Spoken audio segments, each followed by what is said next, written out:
Bugun mehnat bozorida yangi tendensiya shakllanmoqda. Endi yoshlar ish qidirib tashkilotlar eshigini qoqayotgan davr ortda qoldi. Aksincha, malakali va istiqbolli kadrlarni izlayotgan ish beruvchi tashkilotlarning o'zi oliy ta'lim muassasalariga tashrif buyurib, yoshlar bilan yuzma-yuz uchrashmoqda.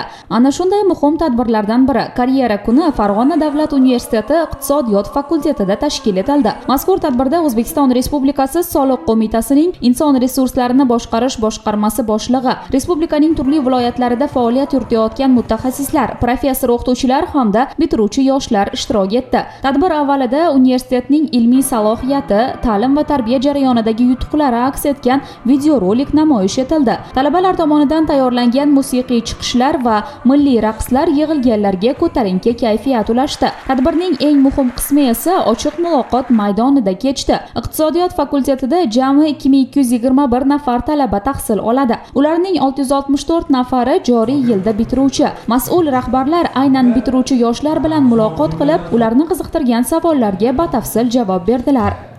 Kreativ yondashuvga ega, bugungi kun bilan hamnafas, dunyoqarashi keng, tafakkuri keng yoshlarni ko'proq mana shu tizimga jalb qilish bizni strategik maqsadlarimizdan biri hisoblanadi. Shu nuqtai nazardan bugun respublikani deyarli barcha viloyatlardagi oliy o'quv yurtlarida mana shunday karyera kunlari bo'lib o'tyapti. Bitiruvchilarga imkoniyat beryapmizki, kelinglar, bizga marhamat, tizimimizga, mana bizani tartibimiz mana bunaqa. Bizda ishlash qiyin emas.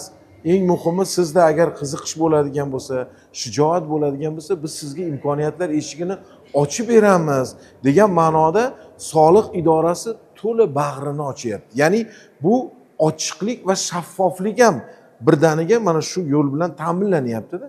Shuning uchun men o'ylaymanki, bugun Farg'ona davlat universitetining iqtisodiyot fakultetida bo'lib o'tgan karyera kuni ham bundan mustasno emas. Hech bo'lmaganda agar mana shu tadbirda bir nafar bitiruvchiga biz agar imkoniyat yaratib beradigan bo'lsak, demak biz ma'lum bir natijaga erishgan bo'lamiz. Davlat xizmatiga ishga kirish tartibi, kasbiy rivojlanish imkoniyatlari, amaliyot o'tash jarayonlari, zamonaviy mehnat bozorida talab etilayotgan ko'nikmalar yuzasidan fikr almashildi.